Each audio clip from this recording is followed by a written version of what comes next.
And that value for money is not an allegation. It is a question of reading the figures. It is a question of comparisons.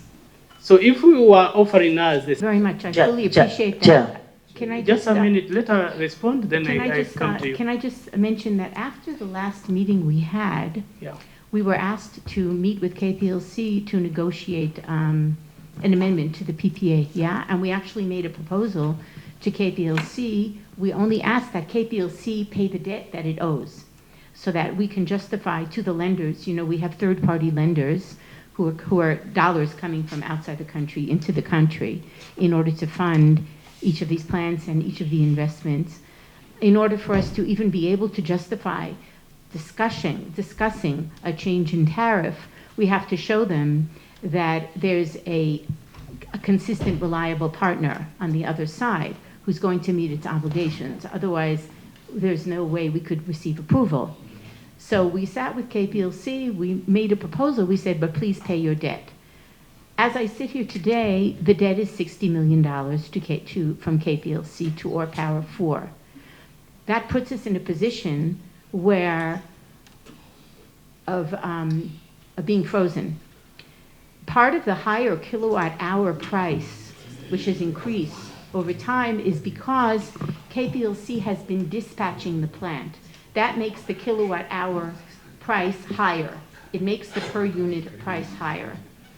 I can explain why, but that means that you are receiving capacity and no energy for the same kilowatt hour that if you only paid both capacity and energy, you receive the kilowatt hour and it would overall reduce the tariff. A geothermal plant is meant to be treated as a base load plant, a 24/7 plant, and not as a peaking plant, for example, like a solar plant or a wind plant, which would be brought on in peaking hours. That is not how geothermal is meant to be handled.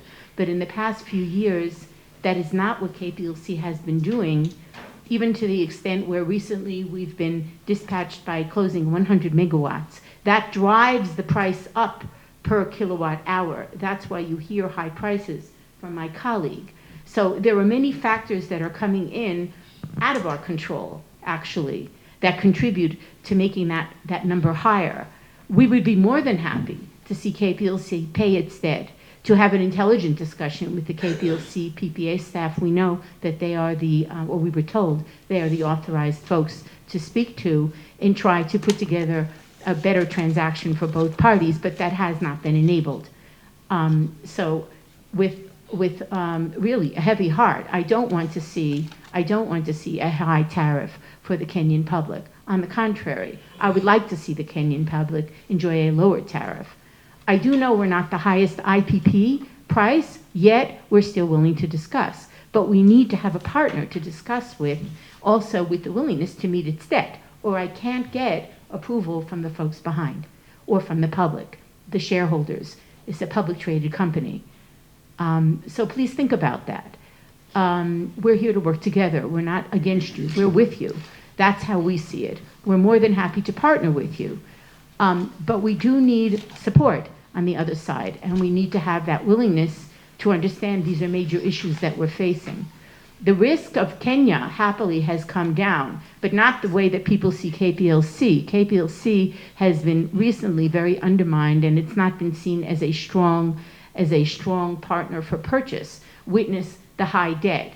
It's been in debt to us for some years. By the end of 2023, it was over $80 million in debt. That's a very high number. We can't sustain it. We have to report it to the public. And unfortunately, it puts a certain light on the transaction.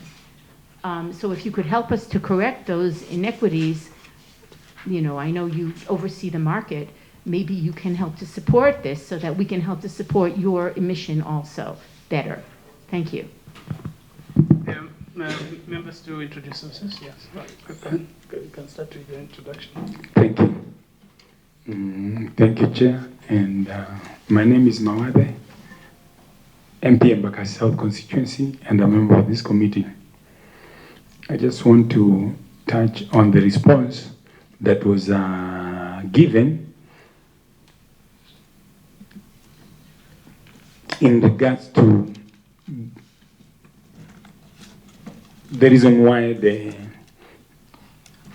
all power is charging. We are here only for one reason. Our responsibility is to ensure that we look after the interests of the Kenyan citizens as the National Assembly, the committee in charge of energy. All power is charging 14.3 shillings. It's actually, we've completed 18. 18, I misspoke, Polly. I misquoted. 18 shillings per kilowatt, while there are others that are charging us 7 shillings per hour. Why should we continue buying power at at such a high rate, more than double what we are buying from Kenyans and what's the name of the other company? And Sassion. The contracts normally tend to run for 20 years. Your contract expired and should have been terminated about maybe 4 years ago. The simple fact that KPLC owes you $60 million does not justify or does not give you justification to continue charging excessive amount than you should. Kenyan next door in where you are in Olkario has the capacity and ability to be able to replace you and replace maybe 2 others without any effect. Actually, they lose by not producing. We want you to give us justification. We will ask you for justification. Whether we get agitated or not, we will not fail to ask questions because it's our responsibility. Oversight is one of our responsibility, one of the reasons why we are elected as members of parliament. And we'll ask the questions. The question is, how come Sassion is able to charge about 6 shillings per kilowatt? How come Kenyan is able to charge 7 shillings per kilowatt, and yet you continue to charge the Kenyan citizen 18 shillings per kilowatt? The Kenyan citizen is hurting. The Kenyan citizen is suffering. You are a very huge company. So you should be the ones to come and say, okay, we have made our money back in the last 23 years, 22 years we've been in existence. So we can go down to the level of Sassion. Then we can be competing with Kenyan. If you quote any other company, before you quote any other company, any other IPP, allow me to share with you that the other IPPs that are higher than you, they're using diesel to produce. There might be one other, I know there's one other maybe that's producing using steam like you, but there is need for you to reduce the power. You cannot put a condition that since KPLC owes us $60 million, then we will not reduce the price. We need the Kenyan mwananchi to feel that since you've made your money in the last more than 20 years, more than 2 decades, now you can share. You cannot put a condition that since KPLC owes us, we cannot sit down with them. Otherwise, as the chair has indicated, we have amended the law, and all the approvals will have to be coming through this committee, and we'll strike all of that. I can assure you. You need to. We want you, since you started with us when we were in need. Please, we would want for you to continue staying, and now. But the price has to come down. Madam, that was a direct statement and a question from you. Why are you not able to, and yet you've made your money in the last 20 years? Chair, the question that has been, Chair, So we'll have Chonga, Mulanya, then they can respond. yeah, Chair, All right, okay. can I prosecute this? No, and allow then- them to introduce themselves. Okay. Okay, thank you, Chair, for making that decision. I think the best thing is for us to introduce ourselves first, so that at least they know they are talking to who and who. My name is Honorable Cecilia Asinyen Ngitit Ishu, the County MP for Turkana, and a member of this committee. Thank you. Thank you, Chair. That is very much in order. My name is Simon Ngakingara, MP Ruiru, and a member of this committee.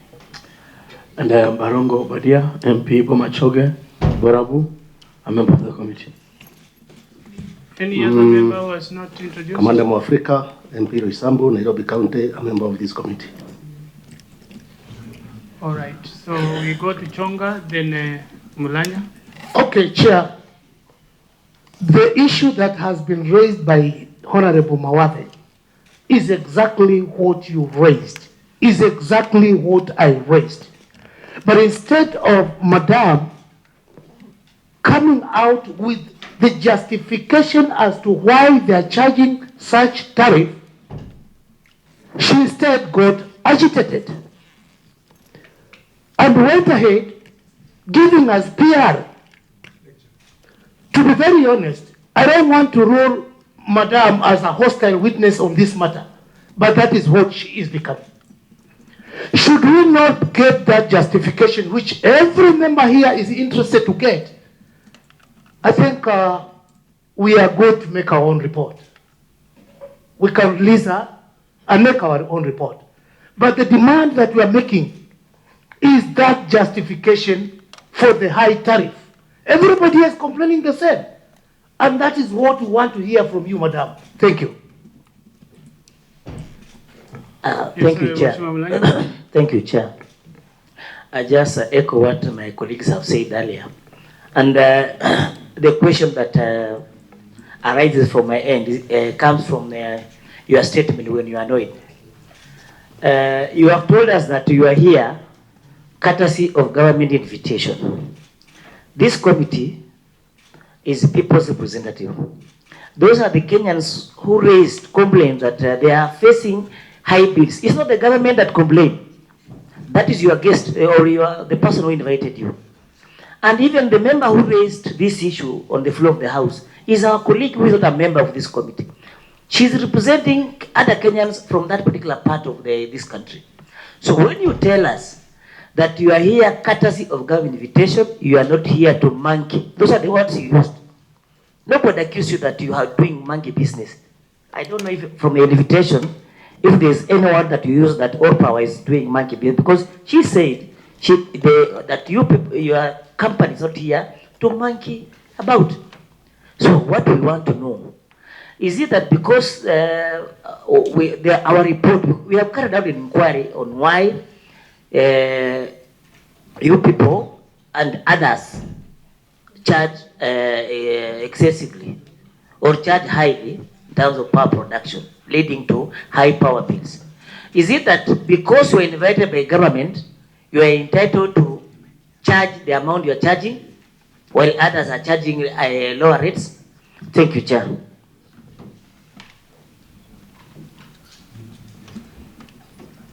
Right, we can have one last person before the response. Okay, Thank you, Chair. I think we are here basically to work in a formula where power can be affordable in this country. And I just want to pick one item which is maybe a Friday item, whereby you say that you were in agreement maybe somehow to agree to renegotiate with the Kenya Power. You'll be quoting me if I'm not right. Then my question is just simple. Are you still willing to negotiate with the Kenya Power? And if you had that thought, how low would you have gone matters pricing? How low? Which price? Or do you have maybe a price in mind now that we have the 18 shillings? Did you have any other price in mind which maybe you can share with this committee? Thank you, Chair.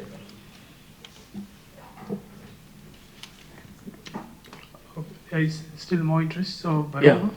and Mine is not really related to whether or not Madam has sufficiently answered the questions on the comparisons of the cost of power from her organization compared to the other players in the market.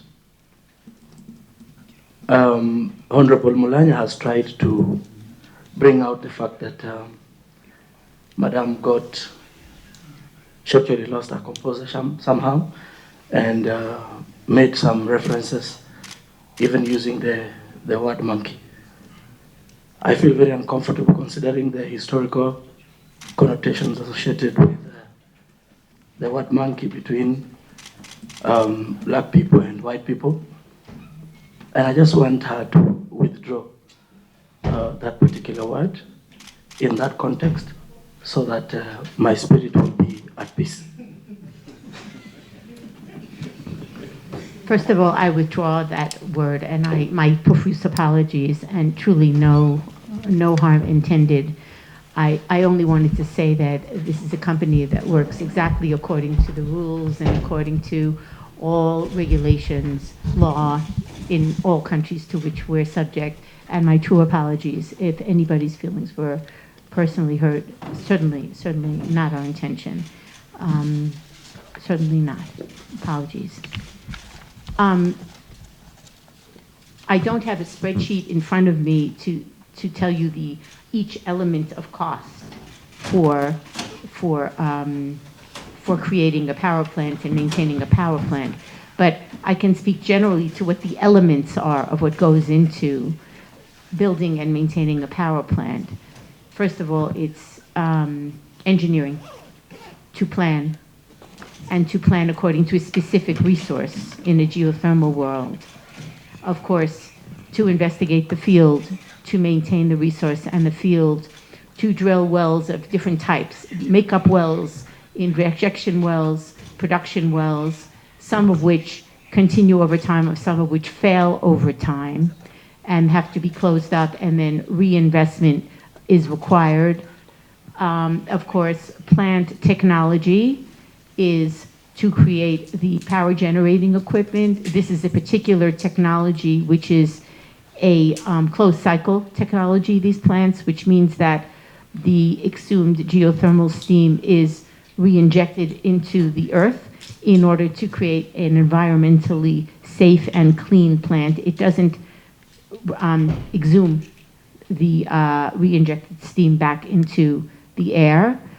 The plants have to be financed, so the financiers over time have been elements like, government, private groups such as KfW, DFC, Proparco, and many others. Each of those plants was financed over time or refinanced, and the financing, of course, carries a high cost as well as the interest does, and of course we need to reimburse the debt. Because of the size of reinvestments we've had to make in the past few years, no monies were paid to shareholders, no dividends or profits were made in the plant. And yes, it's an expensive plant to run and to maintain the resource at the 98% efficiency level. Having said that, yes, I reiterate that we opened the conversation, we came to KPLC, we said we're willing to discuss with you. Part of the discussion has to be what happens with all this curtailment, because the curtailment, in other words, the constant shutting down and opening up of a geothermal power plant is antithetical to the nature of a geothermal power plant and causes additional costs for the plant, which is what we've been suffering lately. We wanted to talk to KPLC about that. We wanted to talk to them about closing their debt, and we wanted to discuss changes to tariff, but that discussion led nowhere. We had one meeting, and then KPLC never called on us again. So we don't know where that stands. It's not in our control. But to answer your question, yes, we're willing to talk with KPLC. I don't have a number to give you right now. It depends on what happens. If KPLC can pay its debt, if KPLC can revise its policy of curtailment, which is causing us damage, and we're more than happy to enter into that discussion with whoever the authorized negotiating team would be at, I believe it's KPLC. And we've always stated our willingness to do that, and I reiterate. I don't have a number to throw to you right now, but I do hope and I do pray that we can come to a good solution for everybody at the table. I really can't, I don't know the finances of every other company or every other entity. I do know the major difference between ourselves and a plant that is buying steam from GDCs such as Socian, so it only has the element of the energy conversion to handle, and it doesn't handle the resource issue or the steam or the wells issue. So that would definitely cut tariff. But our obligation is to maintain that resource, and by the way, in a manner that ensures that when the resource will revert to the Kenyan people, that it will also continue to be able to produce. That is our concern. We as a company with a good conscience don't want to damage the resource and see it deplete. We want it to be maintained so that when our PPA term is over in 2034, then the resource reverts and it can continue to produce for the value of the Kenyan people. The plant won't be ours. The geothermal concession will revert. But if we don't handle the resource right, it won't be able to continue to produce. And Kenya, thank God, is blessed with geothermal as a resource, which is a wonderful, wonderful resource to harness for the good of the people. I hope I've managed to answer at least some of the points that were raised, Mr. Chairman, or any of the members. If there's something else that you want me to relate to